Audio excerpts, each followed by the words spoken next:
outstanding role model that makes a positive difference in the world by helping others make their dreams come true. And why I share that is because I by no means have lived that perfectly, but it's given me a foundation of something that I get up my why every day. Our ever-changing world calls upon the most courageous, resilient, and relentless of us to face its most extraordinary challenges. To help you embark on this journey, we present the Impactful Coaching Podcast, your oasis for inspiration and a beacon to spark the fires of greatness within you. I'm Joseph. I will be your ally in this journey to empower your potential. Join us each week as we dive deep into the heart of ambition, drive, and success to unravel compelling stories of daring leaders who dreamed, struggled, and achieved victory. Our journey begins now. How's everybody doing? This is the Impactful Coaching Podcast. My name is Joseph, and if this is your first time joining us on the program, I'm a fella in the media space, been around for 10 years, and I live and breathe podcasting in whatever way, shape, or form that happens to take.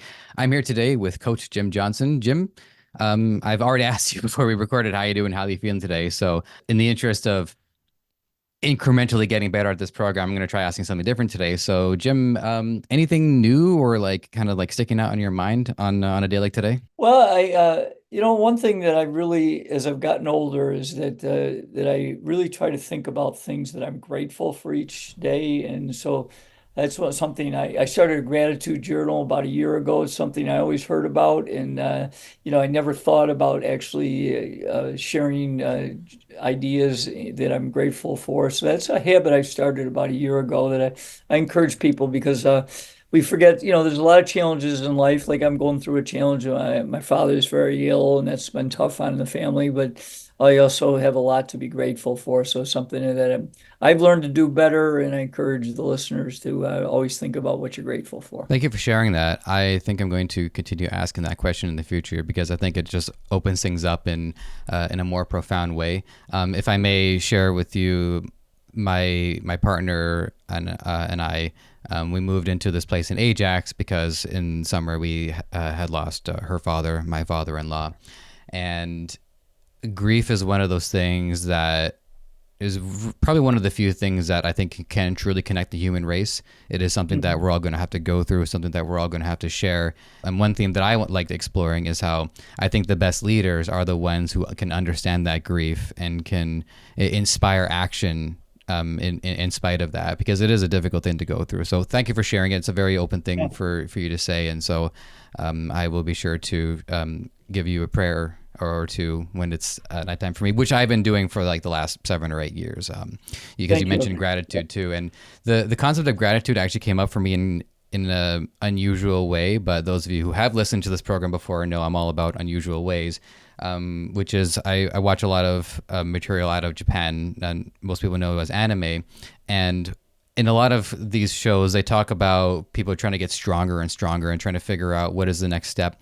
And so one person who reached sort of peak physicality, he realized it was gratitude. That was his next step. It was giving himself over to the higher powers and allowing them to start using him as an avatar for their desires because he had reached that level.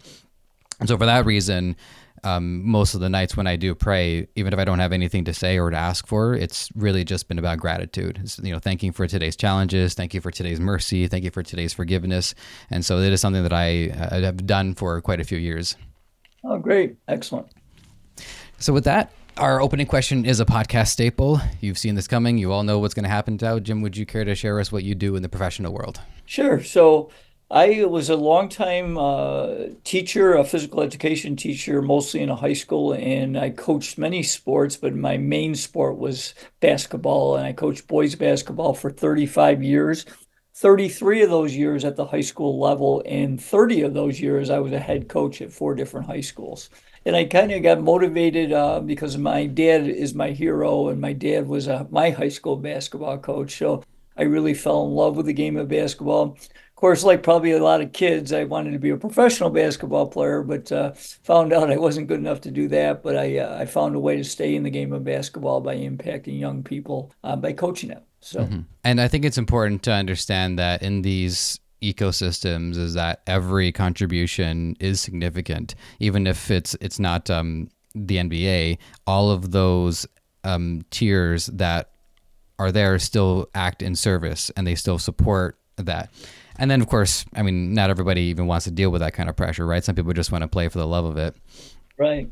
And so you said that your father was also he was what inspired you to do it too. Do you recall any other, maybe not strictly coaching, like air quote coaching, but do you recall other authority figures or other people who've inspired you to align to that role? Yeah, absolutely. Well, the other one was a coach. And it's interesting because, I'm taking you way back. You told me a little bit before we talked about you growing up with your TV that you actually could only get Fox Rochester, which is where I live. Well, when I grew up, we had only a few channels. Mm-hmm. And uh, I would always beg my parents to stay up on Saturday night because I would show UCLA, which was coached by the late, great John Wooden. And, they won at the end of his career, they won 10 national championships the last 12 years. As I got into, wanting to be a coach, he's someone that I tried to learn as much about. In fact, one of my former players' father got a chance to meet John Wood, and he actually gave me an autographed book, and also he had a pyramid of success. So that's something I really treasure because I never got a chance to meet John Wood personally, but Mm-hmm. he was another one that made a real big impact for me. Mm-hmm. Mm-hmm. This is, I think, the 45th recording, and usually when people think of coaches, out of everybody so far, you fit the most conventional definition of it. For me, there's an irony to it. There's some humor to this because having talked to so many people, the definition of coaches has evolved. There's people from spaces that you might expect to like dancing, but then I learned through doing this that there's such a thing as dating coaches, which is a very fascinating subject that I'm happy to talk to them. We've delved into the world of spirituality, sexuality. We've delved into finances. We've delved into home buying. I mean, we've basically gone everywhere. And I would like to hear if any of that world has brushed shoulders with you, or if you've had the opportunity to work alongside of a lot of them, just because of the definition has evolved so much. So like, where do you feel like you fit in what the coaching space has morphed into? Well, certainly it's become very big, I mean, because you said conventionally, I guess growing up, I thought of a coach as an athletic coach, and now there are Right. so many different coaches. But I really would encourage people, if you want to be really good in something, you got to find either a coach or a mentor, or a combination of both of them, to help you be the best you can be. And that's something that I think, I've had a lot of different coaches for various things. Like I've picked up tennis later in life, so I've taken tennis lessons, to learn more about the game. I'm now a professional speaker. I've been there for 18 years.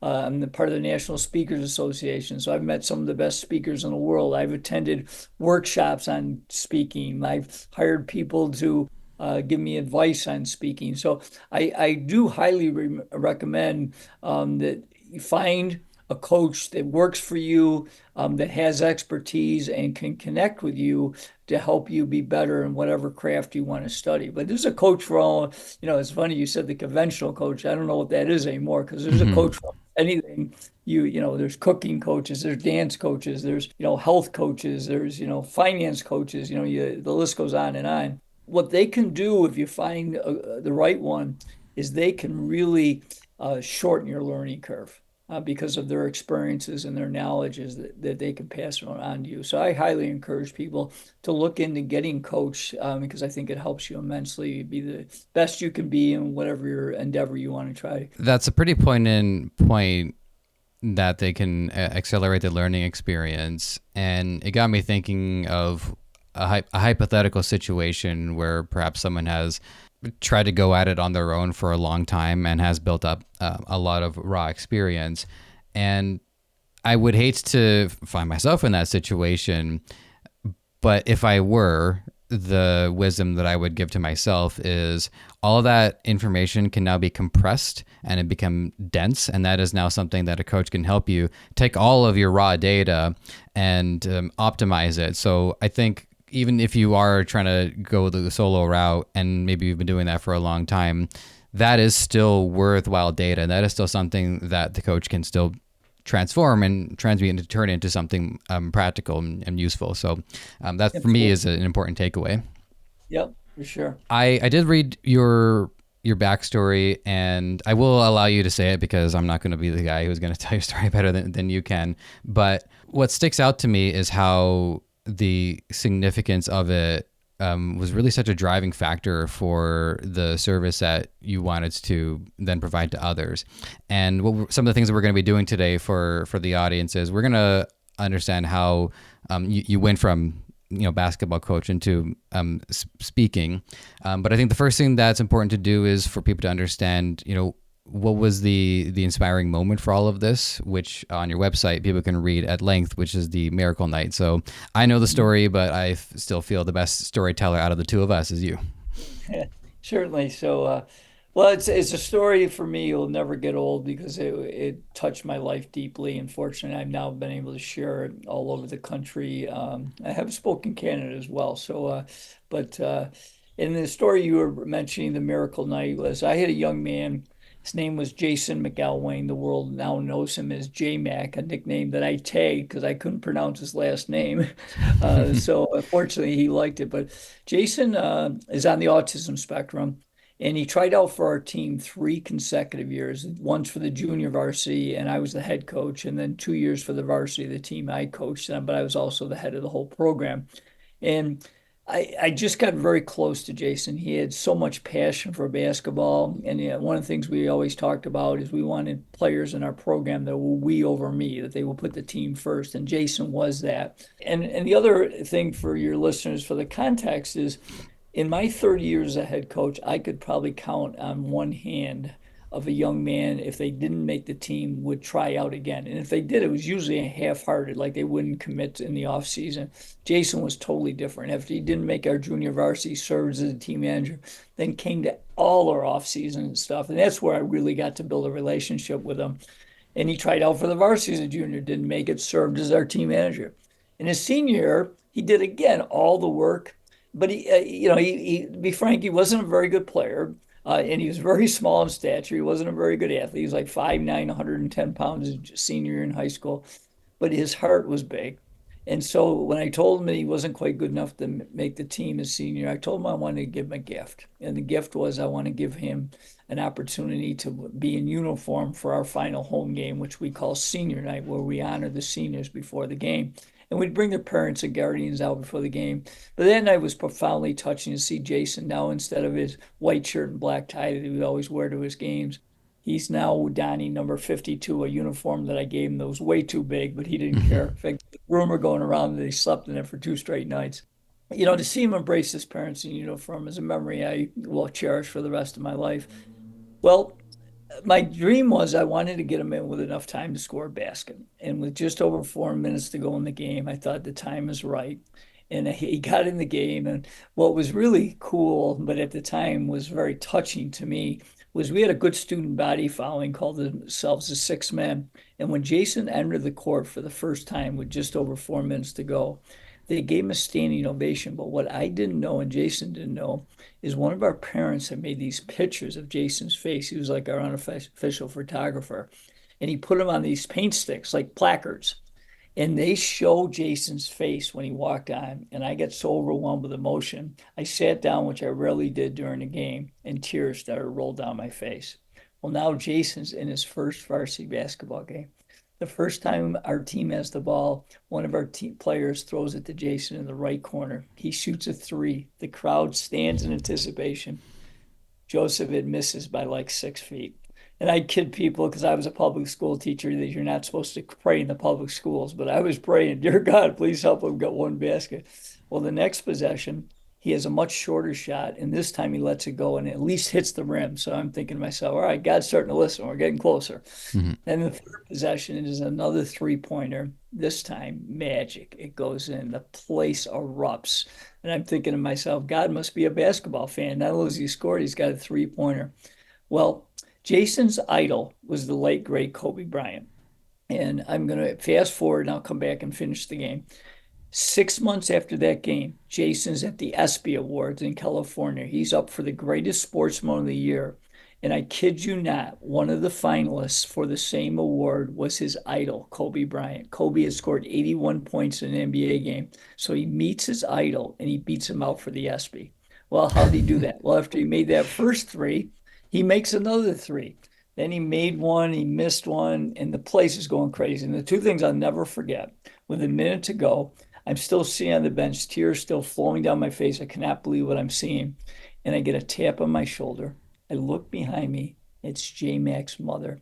And she's bawling her eyes out, Joseph. And she whispers in my ear, Coach, this is the best gift you could ever give my son. What would you have done if you heard that? I cried harder. Hmm. That this is Rehydrated, maybe. Yeah, exactly. This is how the game ends. Our opponent's Spencerport High School, and I want to give kudos to their coach and their players. They were great sport. They score with under 10 seconds to go. And one of our players takes it out, normally throws it to our point guard, but this time he throws it to J-Mac. And I look up at the clock and I see it's ticking down 7, 6. I'm thinking they're just going to let him go in and make a short shot, a layup. Oh no. He takes his time and he pulls up like 2 feet behind the arc, almost an NBA three. I'm thinking, Jason, don't shoot from there. You're going to ruin the moment. He launches this rainbow. Swish. I look over the complete gymnasium, all the fans run on the floor, our players run on the floor. I'm thinking, I'm living the movie Rudy, but this is really true. And then I'll never forget our players put him up on their shoulders. And at this point, I have no idea how many points he scored. And our public address announcer comes on and says the leading scorer for the Trojans, our team nickname, J-Mac, with 20 points, including 6 3-pointers. And one thing, there was a lot of life lessons. I'll just share one real quick and then I'll stop. Is that really cool? Is we had a very difficult beginning of that season where the team was really divided. And for the listeners, if you've ever been on a team that was divided, you probably didn't reach your potential. And we struggled the early part. Fortunately, we got things back together. But the really cool thing is the essence of teamwork is I never asked the other four players on the floor with Jason to pass him the ball. Yet those last 4 minutes, they passed the ball to him every possession. Although a sidekick is I do kid Jason still to this day. J-Mac, I'm still looking for your first assist. You didn't pass the ball once. Uh, but it was truly a momentous night, and we ended up going on that year and winning our postseason tournament called the sectionals for the first time in my career, which was really cool. It was kind of the cherry on top. But that night in my coaching career was without a question the most special night I've ever had. Mm-hmm. Did did Jason get more like? Did he continue on playing afterwards? Was he? So good question. So here's the other thing. You talk about, I mentioned earlier that he was a we over me guy. Well, the rules in our league was you had to play in 6 regular season games to play in the postseason tournament. But he knew that all up front. He knew this was a one-time shot, and he embraced his role. He went back as our team manager, and he ended up, really supporting us as we went on our sectional run to win our sectional championship. You talk about a we over me, Joseph. We were interviewed numerous times after that season, and often together. And it was funny because a reporter would often ask, what was the best thing about your senior season? And of course, they're expecting him to talk about his game. And he'd say, "Oh, winning the Section 5 championship was the best thing about our season." And that's how much he was so into the team, which was really cool. Bear with me as I'm, hearing this story and absorbing it. I hate to Yeah. be that guy who just like immediately tries to whip my way right back into the dialogue. But what you're saying about his we over me, it speaks to someone who's obviously very service oriented and is always just focusing on what's good for the team, Right. especially particularly in the one moment where he realizes I gotta sail this, I gotta get these guys, I gotta get these guys to close. That's just as much for the team as it is all the other stuff that I've done as well. Right. And there's something beautiful about equalization of that and how every act of service was contributory in its own way. Yeah. So. The next part of this is how this had turned into your work as a motivational speaker. And as Right. I mentioned before, the reason why I want to learn about this in particular is because I want to learn about the efficacy of motivational speaking. When has it Right. worked? When was there a course correction? So How did this journey continue alongside that you were still working as a coach? Yeah, so I have gotten really big in my own personal growth. I know you mentioned, and so I mentioned John Wood, but I also got involved with a lot of personal growth people like Tony Robbins is still famous today, but his mentor was a guy named Jim Rohn that's been passed away. But I listened to a lot of Jim Rohn, and I got involved with Zig Ziglar and Brian Tracy, and the list goes on and on. But anyways. So I was dabbling a little bit of, how could I get into motivational speaking? And then all of a sudden, Jason's game occurs, and now people reach out to me and ask me, can you come in and share the story? And, I didn't really at the beginning, I just kind of would come in and ramble. And then I said, you know what? As a motivational speaker, yes, I got what they call a signature story, a story that, is something that I can touch people with. But I should really try to make an impact by giving them some tangible takeaways. So my first speech, I still do today, although I do a lot of leadership talks and team culture and inclusion as well. But I started with just one speech. It was called Dreams Really Do Come True. And I talked to share Jason's story. And I also would share 6 keys to help people make your dreams come true. And I would give stories and illustrations. And one of the things I found in being a motivational speaker is that stories matter and they make an impact. And when you can share a story that can touch people and hopefully they'll take some action, and the thing I always challenge people, if a young man that was 5'9", 115 pounds, wasn't a very good athlete on the autism spectrum, learning disabled, and he scores 20 points in 4 minutes. You know what? I can't guarantee you that every big dream's going to come true, but I can tell you this. You can do a lot more than you think you can. And Jason was a great illustration of that. You reminded me of something about the power of story, and that not every story necessarily needs to be about the quote unquote winner. And so, because I started getting into cooking within the last 6 to 9 months, and as a result of that, I decided to give Hell's Kitchen a try. After a long time, I wasn't a fan of his style, but I've matured a little bit, and now I appreciate it more as like roast comedy. Pardon the pun with the term roast, but in the first season and maybe in the second season, but this is something that they corrected on the show by like season 3 or 4, which is initially there were some professional chefs competing, but then there was also just a lot of schlubs. People just off the street who just happened to really like cooking and maybe could put a good dish together. I really appreciate the first season of it because not every story was about someone trying to secure the win. There were people that were just going through their own personal stories, and that their growth might not have won the prize, but it was still an important takeaway for them. So like one character was pretty arrogant early on, and he alienated everybody. And then by the very end, where he's back for the final service, he cuts himself accidentally with the knife, and he's got to go get stitches. And if his personality was the same personality from the beginning of the season, he wouldn't have come back. He would have said, I'm bleeding out for these people. Forget it. I hate them all. But he realized his mistakes. He realized he needed to grow. And so for him to get back out of the paramedic ambulance or whatever dropped him off, all stitched up, and he's running up the staircase to get back into the kitchen, that to me was his significant win. That was his triumph. He didn't win the competition, right? He's serving somebody else who's vying for it. But it was something that I feel like is lost on that show now because everybody is viable for it. So it just goes back into what we said about ecosystem, is that all of us are on our journey and all of us are trying to succeed and triumph in some way. And our triumphs can be in service into someone who is going to end up with the award or end up with the ribbon or end up with the trophy. So all of that is important. All that is good stuff. That's just what it reminded me of, the difference between everyone thinking they're number one versus people realizing they're not number one, but making the most out of their 2 spot or their 3 spot or their 4 spot. Yeah, exactly. That's a great point because, not everybody, just use my profession of coaching basketball. Not everyone can be a head coach or probably should be a head coach. But, if you're going to be a coach, you can still be a real big contributor as an assistant coach or a lower level coach. Those are all things. And you see that in all different industries for sure. So very valid point. Well, thank you.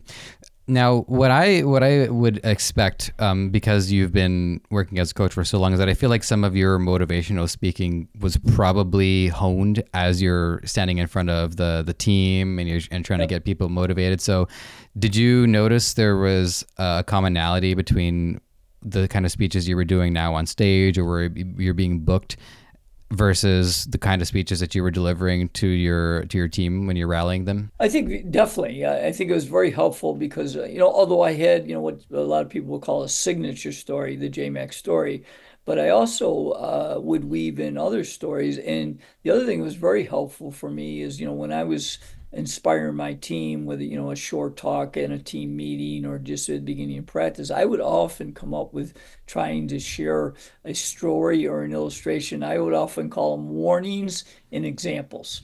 And warnings would be a story about someone. I might share someone in the NBA that I said, he's a really good player, but how come his team always loses?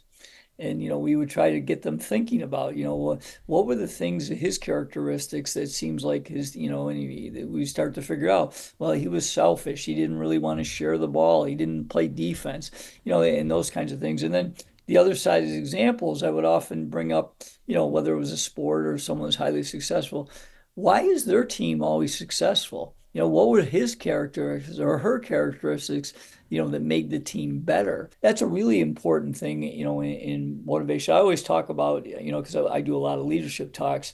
One of the roles as a leader is you're the chief storyteller.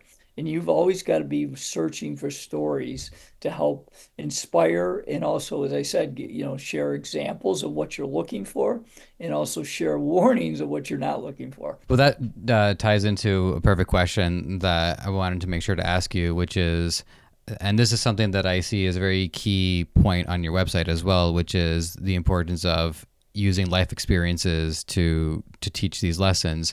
So, what would you say have been some of the main ideas or themes or lessons that you impart, knowing that they came from experience? And I'll say this, I've become a big journaler. And, when I got into speaking, I have a few idea journals. So when I hear a good idea, whether I read it or listen to it, on an audio program or a podcast or, in a seminar or whatever, is I really try to record that. And then also along with that is trying to record experiences, stories that I would be part of. Because one of the things I advise, because, I often get ask people, give me advice, they want to get into speaking. I say, you got to capture stories. And certainly you can have really good stories that you're not involved in, but I think the best stories are ones that you've had the experience, you live them, whether it was a warning or an example, right? Because we've lived, both those sides of that spectrum. So I think it's really important that you capture stories. And it's something Mhm. I've really done, like I'm working on a second book on leadership, and I have a leadership book journal where I'll bring a topic. I'm gonna say, okay, what are some of the stories that I've experienced that has helped me? I'll give you one quick example. So my second to last year was the best team I ever coached. In fact, we had a kid that ended up playing a couple years in the NBA. And he was a junior. So all the seniors was a very good senior class, and he was our one real good junior. Halfway through the season, we were undefeated and we were crushing people. In fact, we beat a team down in New York City. This was a close game, but they had two players on their team that are presently in the NBA. So they were pretty darn good, and we Yeah. beat them. Um, and but after that, our second best player, he was our point guard. He drove to the basket, and I think it was like our 12th or 13th game, and he got fouled and he ran into the back wall and he came out and his wrist was limp. And I found out, he went to the hospital, he broke his wrist and he was going to be out for the season. And it was a devastating blow because we were really playing well. But what was really cool, because one of the things I'm really trying to teach our teams each year is, you got to be willing to step up and rally around. And so the next day when I came into the team meeting, I wasn't sure what to say. And our players came to me and said, Coach, we got this. We're going to call it 21 strong after Jay. He was the player that got hurt. and they made T-shirts, they rallied around him, and we ended up still going. Ended up going to the state championship game. We fell a little bit short, but we were undefeated until that game. And it really goes to show you, how you can rally about around an adverse situation like we did. And those again, now I share that story sometimes in presentations about, because we're all going to have adversity strike, but it's how you handle it is really, how you're going to do in the bottom line. Hmm. So you reminded me of a couple of things that I wanted to share. One of them is the idea of someone who's a huge star and has sort of absorbed all the attention and has become a selfish player, and how that might get in the way of his skill. And now I do editing outside of this, and one of my clients hosts a Green Bay Packers podcast, who, by the way, I can connect you to if you like. Oh, And sure. he they talk a lot about Aaron Rodgers. When Aaron Rodgers, he did win a Super Bowl, he's got his ring, but he wanted to go Right. for that second ring because that second ring really sets you apart from the Yeah. pack. Great arm, like one of the best arms in football's Yeah. history, but couldn't play as a team, couldn't be the leader. Right. Now, outside of football, I do dig his personality. So, but I think he's very well aware of what would have been his detractions. And as I continue to edit, I continue to learn what there's a story of Green Bay. And so Jordan Love is their new star quarterback, and he Right. had a rocky start last season, but he's really started to find his footing. Yeah. And what's also important too, and I'll get your take on this because I think there's a key here, is that he's now growing with other people who are also growing. Whereas Aaron Rodgers, a lot of the people that he had played with had gone, and so there was maybe reluctance to then reforge those bonds with people when maybe this is his last year, maybe this is at the time maybe he was going to do another year or two, but one way or another it was the tail end of his time with the Packers. So I think there's something about leaders also need to have the same level of empathy and have to have that similar experience. A leader isn't someone who comes from a better place and is now Moses or something like that and is now trying to Right. speak for everybody. Moses was, well, supposed to be one of them, right? So with Jordan Love, now that he's working alongside a lot of his other players, I think that is how leadership can really flourish in an important way, is if your leader is someone who is just like you, but happened to be the one that is called upon in order to take on the next role. Yeah, it's a great point. Because it'll be interesting to see where Green Bay goes with Jordan Love, because he certainly the second half of the season he played extremely well, and can he continue to grow and help grow his team? And I don't know enough about his situation yet to see, how good a leader would become. But I'll give you, I've being redundant, but I think it's a very powerful point. I would give an example of, two of the greatest quarterbacks of all time, Aaron Rodgers and Tom Brady. Hmm. Okay, well, and probably a lot of people would say that actually Aaron Rodgers has more gifts than Brady as far as physical gifts. Okay, and he's won I think four MVPs, and I'm not sure how many Brady's won. I know he's won a couple, but the bottom line is, it seems like Brady's teams were always competing for a championship. And Aaron Rodgers, and even when Brady went to Tampa Bay, what did they do the first year? They won the Super Bowl.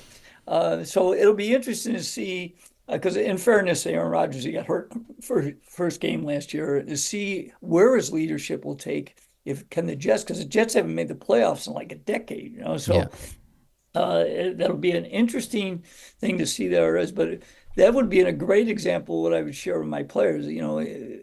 Probably a lot of people would say that Aaron Rodgers is the more talented of between him and Brady, yet Brady's teams won a lot more than he did. So that's a great point. And finish there is it'll be very interesting to see how much Jordan Love grows as both a player, which I'm sure he will continue to improve, but also, in being the most important position in being a quarterback in the NFL, is how much he becomes a leader.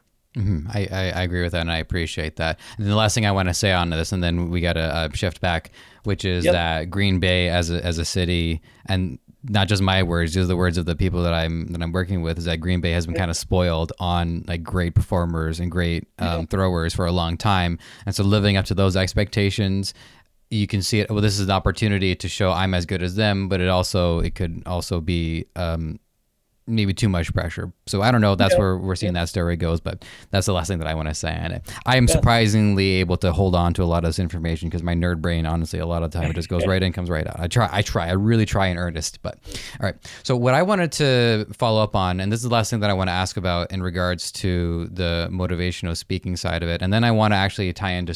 I will ask you some stuff about sportsmanship, which should tie in a lot of what we've talked about today, Sure. which is you're delivering a speech, and the speech as a motivational speech obviously has to serve at, it has to have the ability to get people to get up and act in some way, but the audience Right. also has to do their part too. So Yeah. what do you feel like you need to do in order to make sure that your motivational speech is truly motivating, and what do the audiences need to do to take what you're saying and not let their old habits sink in 3 days later? That's a great question because Thank you. often we hear about the motivational speaker and you're motivated for the next 30 minutes or the half day or maybe even a day, but Yeah. then you actually don't take action. So I think the first thing is certainly you want to become a good speaker with inspirational stories. But the next step is what you had already mentioned is how do you get the audience to take action? And I've learned a couple tips that I'll share with you and the audience here. One is that I believe at the end you got to give them a call to action. So something that you'll ask them to do within the next 48 hours. Like one of my speeches on leadership, I talk about getting clear about how to lead yourself, and I talk about I give them a few steps on how to develop a personal mission statement. So that would be like my homework assignment for them, call to action. And then the other thing is I challenge the audience. I haven't done this in every presentation, but I have done it for quite a few. Is I often will at the end share something along these lines. I'll say, I found people that come to a presentation like this are in two different boats. One boat is they either don't like it or don't or they like it, but they really they just kind of take it in and then they don't take an idea and implement it in their life to make it better. My challenge to you is I believe you got to be in the second boat. And the second boat is take one idea and starting tomorrow, you're going to take action on that, whether it be, I usually give them a couple of call to actions, and one of them is, personal mission statement. Another one, I talk about how to be a more effective goal setter. But whatever it is challenge the audience to do it now, to take action but give them a story to inspire them and some action steps of how they can get started. Because we always hear that the old adage, you uh, to be great, you have to start. Even if you don't Yeah. start well, what your ideal thing is, you got to start, and then as you get better and you improve and you finish well. That's the key, right? And there's that proverb that it's a cliche to bring up, but I still find it especially helpful, which is the greatest time to plant a tree was 80 years ago. The second best time to plant a tree is right now. Right. And the reason why that particular proverb speaks to me is just because those 80 years are just full of good reasons and bad reasons as to why that tree was never planted. And it's not about that. It's not about assigning blame. It's not about figuring out why did I do it, why did I not do it. It's about plant the tree. Just go and plant the tree. Like, you have such a great point there. And I just want to say, because, Thank you. the compound is the huge thing. You hear that so much in the financial world, start today because the compound interest. Well, it's the same in anything, like if you want to get fit, start today because a little bit of what you do today is going to compound you for the next day and the next day and the next day. And I think, I heard this two words and I think it's so powerful. Life accumulates. And so what you do today, it can enhance your tomorrow or it can hinder your tomorrow. The choice is yours. That's a good one too. Actually, I noticed something because one of the things that I said earlier about if we're kind of going our own ways and we end up getting a coach very late in our pursuits, whether that is dating or career, that to me, a lot of that wisdom seems to also be applied in the idea of like, hey, so what? It's what if you didn't plant the tree and you have 80 years to dwell in it? Just plant the tree. So Right. So with that, we still have a little bit of time with you, but we don't have all the time in the world. So y'all have to forgive me if this transition was one of my more abrupt ones. It happens. But sportsmanship is something that I wanted to use this opportunity to talk to you today about. Now, I myself, I'm a gigantic nerd. I play online games, and video games have evolved into what are now called esports, and people are making careers off of it. Right. And I have mixed feelings about it. There's a lot of cans of worms I want to crack there. But actually, I'm curious before I jump into the main prepared question, which is: have you like seen any of that, or seen esports, or seen any of competitive gaming in your peripheral vision? Yeah, definitely my preference. I'm not involved personally in any of the esports. And I know people get really addicted. There's a lot of different addictions, starting with the famous cell phone, right? So, Yep, uh, I'm not opposed to anyone getting involved with any activity as long as it's, not hurting other people. So I'm supportive of that. I personally don't do that. I have other things I'd rather spend my time on. Like I love playing sports. Like I've gotten big into tennis, so I play a lot of tennis. I try to really stay physical active. So that's my outlet, but that's not hmm, everybody's outlet. So I'm not opposed to people, picking their own lane and having fun with that, because I think life is so short. You definitely for want to sure, enjoy what you're doing as much as you can. So I'm not opposed to that, for sure. but it's not a world I'm certainly have heard of esports, but I don't really, I'm not involved with them at all. Well, the reason why I brought it up is because sportsmanship is not very common. There's a lot of because there's more anonymity involved. There is a lot of vitriol. There's a lot of vile that people spew at one another, and there's always that balance between like what is good-hearted trash talking amongst friends versus when things start to get personal, they start to get kind of dark and kind of mean. And it was funny because I'm watching a friend who just put out a YouTube video, and he got into an argument with a Twitch streamer, and then she saved those clips and then banned him, and then he's trying to figure out, wait a minute, when did you ban me? And the fact that both of their behaviors were broadcasted, it really affects our ability to just like enjoy the games, right? Because now I can log on to a game, get into an argument with someone. Next thing I know, I'm on a YouTube video a day later, like, oh man, that's not what I wanted.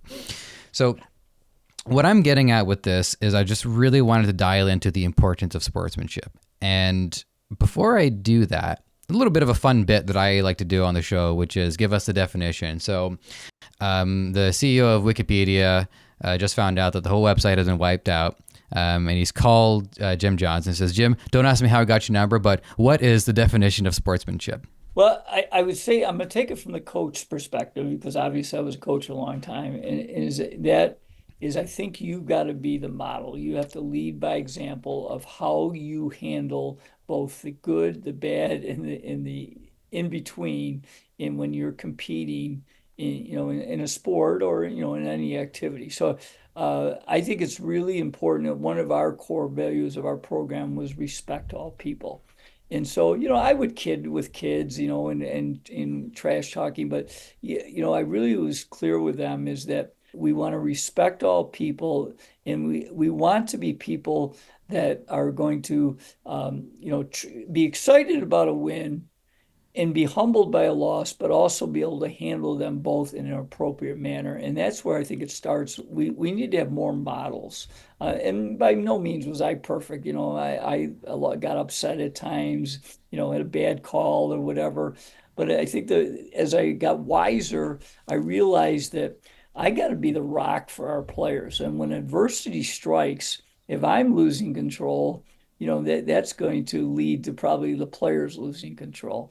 And so I think it's really important that we have more miles of people that are organizing and running teams that they have a certain core of expectations, and they have to model those expectations and do those day in and day out. It's like I have a talk on building championship team culture, and to do that, that's a situation where you've got to come up with certain things that you're going to do a certain way consistently. Because if you're going to have great team culture, people need trust.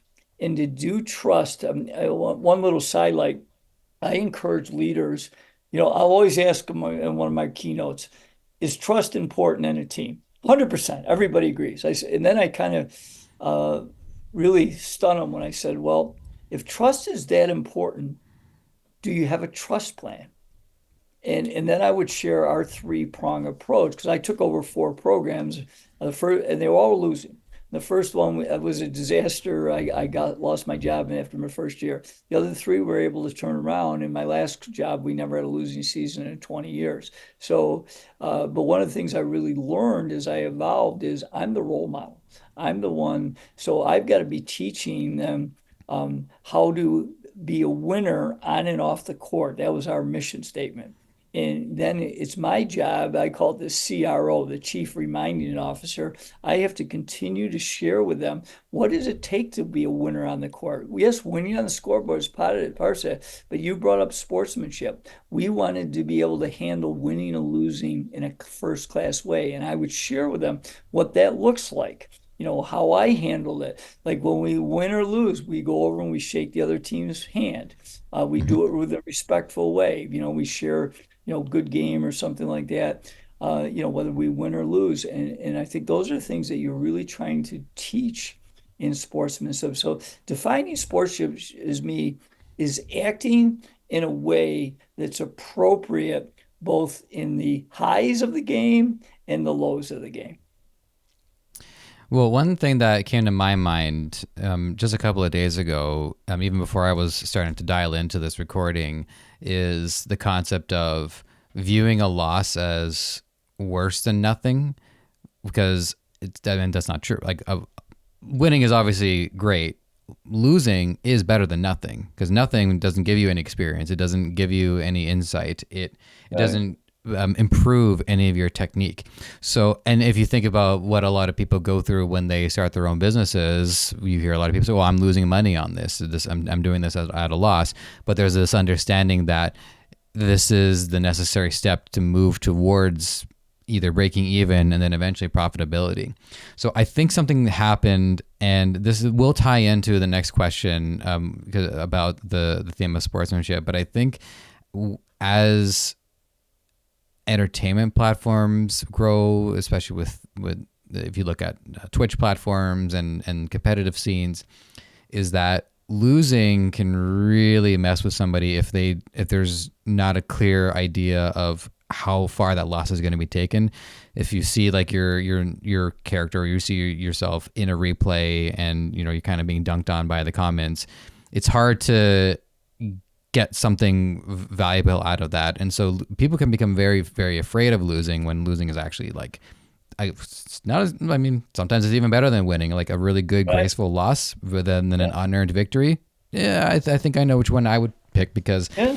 of that humility. So what the question that I get at with this is, and now of course you'll be able to tie in any reaction that you're having to what I'm saying, is that I think entertainment, which is it's a key component to all sports. Most sports are either they're viewed by an audience in a high school setting, but even in the more private, like intimate settings, people can still have their phones and things can still be broadcast, which can be for good, but it can also be for bad too. And then we take that all the way to professional NBA or NFL, like I was mentioning with Aaron Rodgers or other Mhm. people throughout history who were known for their personality Mhm. as well as their skill. I mean, one name that really comes to my mind in all of this was someone like Muhammad Ali, who was like one of the best boxers of all time, but also Right. very braggadocious, very, very confident in his abilities. Hey, if you're that good, okay, you can say behave whatever you want, I suppose. But do you see a problem, or do you see an issue with entertainment and how that has impacted, or maybe it's made sportsmanship harder to impart on your students? Yeah, I definitely think it is because negative news sells. I mean, Yep. that's a fact.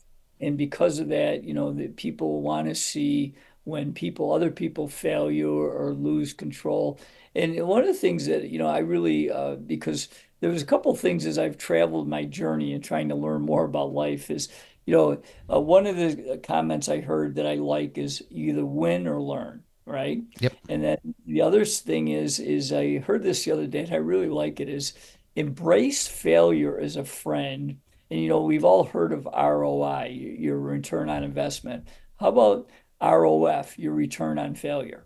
And if you learn from failure, that's, because I know as a coach, uh, after you lose, sometimes you just want to go, oh my God, everything we worked for, it went down the tubes. But no, it's often you ended up playing your best after that because you learned so much because it opened your eyes. So I think you definitely should learn from both successes and failures. But I think the one thing is you tend to, if you handle it right, you learn so much more from your failures. So I think if you can embrace that, and then specifically with what sells, well, negative sells. So, but I think what we need to do in general is try to sell more of making an impact in a positive way. Because there's a lot of good going in the world, but it's often not shown because it doesn't sell like some disaster will. So Yeah. Yeah, it reminds me of every so often when I stay at my parents and they put on the 5 o'clock news, and it's basically just like shock and horror. It's yeah, floods, yeah, it's war, it's like, I mean, I don't want to get into like the vaccine stuff, but I am uncomfortable with shots where they show a lady in like her 80s and they're jamming needles into her shoulder, and it just like I feel that needle going into my shoulder too. So yeah, no, I agree with you. News just has a lot to work on, but that's yeah, not our lane for today. yeah. So we are pretty close to wrapping up this episode. Okay, Our final questions are not necessarily podcast staples, but more like this impactful coaching podcast staples. So, yeah. what's a lesson you learned early on that changes the way you coach or the way that you do your professional work? So a great lesson for me early was I had been successful a couple years in basketball at the high school level in our area. There was a ninth grade or freshman level JV, which is usually ninth and 10th graders, and then the varsity, which is the older kids usually. And I was a successful coach a couple years in the junior varsity, and then I get promoted and I become a head coach at another school at 25 years old, which is pretty young in my profession. And I was very humbled. The team was terrible, and I wasn't a very good coach. I thought I was a much better coach than I was, but you know what? And they ended up. I was in an interim position, and they didn't renew my contract. So I kid people. They said you're fired, and so. But the bottom line is, it really helped me because after the initial shock and the initial being upset and want to blame others is it really clarified to me that I had to be more clear about leading myself. And I mentioned a little bit, one of the things I really push people in some of my presentations is to get clarity of having your own personal mission statement. And what, just to give you an example, my mission statement is to be an outstanding role model that makes a positive difference in the world by helping others make their dreams come true. And why I share that is because I by no means have lived that perfectly, but it's given me a foundation of something that I get up my why every day and trying to lead by example, trying to be someone that gives and serves others to help them make their dreams come true. And if I do that, then I feel like I've had a really highly successful day. And sometimes I get away from my mission, but I always can go back to that foundation. So that's something I really encourage people is to get clarity. And that was a big lesson after I was really humbled is that I got much better clarity of how to lead myself. And when you can lead yourself better, then the next part is how to develop and influence and lead others. Well, I will say that one of the takeaways for me for this episode that's sticking out to me is the concept of self leadership. Historically, all the conversations that I can remember have always been around external leadership and being Mhm. the example for others. But I think it does go to show that inner honesty and that ability for us to get all of our little microorganisms to all align and work together on a common goal is a vital first step towards that. And the couple other ones for you. So what challenges would you say you're platform is working on right now? Just so you know, some people, when they answer this question, it's very granular, like, oh, we want to get on YouTube, or we want to improve our ranking, or Google searching, or stuff like that. Other people, especially the holistic ones, tend to go more holistic with their answers. So what would you say your challenge is right now? Well, I say right now because I really feel I got some things I want to share with people about leadership. So my challenge is I would like to complete my book. And like I'm also a podcaster. We have a podcast that I created with two other people to give back to young leaders because I failed when I was 25.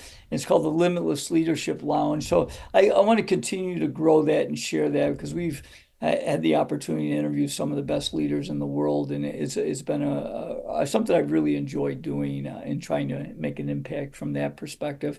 And it's really been an interesting thing. You've been doing this for a while, is understanding now how to interview people. Mm-hmm. Because I've always been a lot of the person that was being interviewed and didn't do a whole lot of interviewing myself. So it's been a great role to learn that side of it. Yeah, I saw that briefly, but I wasn't gonna read that particular article right before jumping into an interview. Last thing I needed to do was start second guessing myself or anything like that. But I will say that I never like formally had a coach or formally had like training for interviewing. A lot of it was just like trial and error. But one thing that has certainly helped me, even very recently, is the fact that I insisted on doing the editing for this program. And by doing that, I can have a different perspective on what I'm saying and be like, okay, Joseph, you need to remember to talk into the microphone. Don't touch your face so much throughout the episode. So even as far along as I've been, there's still a lot of work that I still need to do. So those incremental changes are welcome. Part of practicing humility is just saying, I'm not a master. I'm never going to be perfect. I'm always going to be trying to get a little bit better, until I can serve as an even better avatar for an even better purpose. Right. So I thank you for sharing that. And then the final question for you is, what do you see? Do you have an outlook for the next 5 years? What do you see changing? And I'm particularly interested in what you if you kept your eye on the coaching space at large, if you feel like you're seeing any major trends that you wanted to share with us. That's a good question. I would say the one thing that I'm looking to make some transition. I've been mainly a keynote speaker and a workshop leader, and I'm actually starting to do a little bit of individual coaching, which I haven't done, since used to be a basketball coach, where I would both coach a team, but I did some individual coaching of players. So that's something that I want to start to grow more because I think it's another way that I can give back and help people is by giving them some individual coaching because my ultimate goal is I want to make the world a better place, and to do that, if I can help people with wisdom and also having some of the things you talked about, having a better ear on being more understanding and being empathetic and being vulnerable. I think those are all keys to being an effective coach.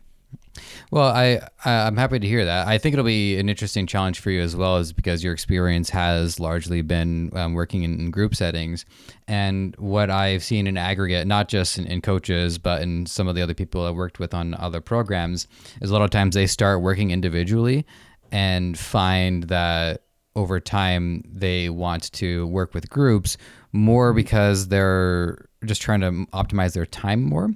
So Yep. I'll be interested in hearing from you, down the line, is how you've approached, because you're basically kind of going in the opposite direction from what a lot of other people Right. have done Yeah. in that space.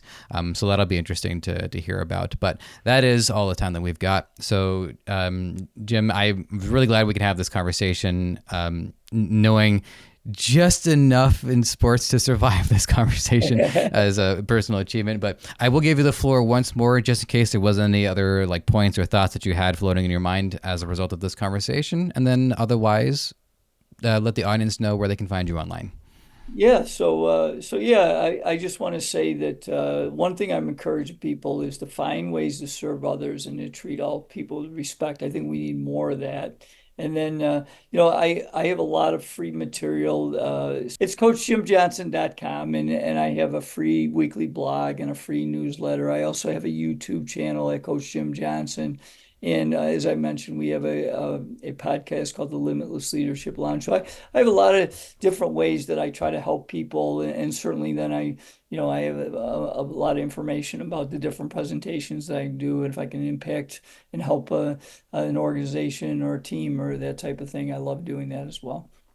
Fantastic. Well, thanks again for your time and for your expertise. One other thing that I've been trying to do lately in episodes was articulate takeaways, just because I want to make sure that I'm clear about like what am I learning, what's new for me. So self-leadership, trust, having a trust plan, and those are the two main things that stick out. But there will be other things too when I have the luxury and privilege to also go back and edit again and give a second listen through and have a little bit more time to absorb it. So all in all, I'm very thankful to be able to do this, and so I want to express that gratitude for everyone involved who makes it possible. And this has been an episode of the Impactful Coaching Podcast. If you got any feedback, you know what to do. And if you don't, it is email Joseph, Joseph, at impactfulcoachingpodcast.com. It is spelled the way you're used to. And with that, it is our endeavor to ensure in whatever way you help others, we want you to be impactful while you're at it.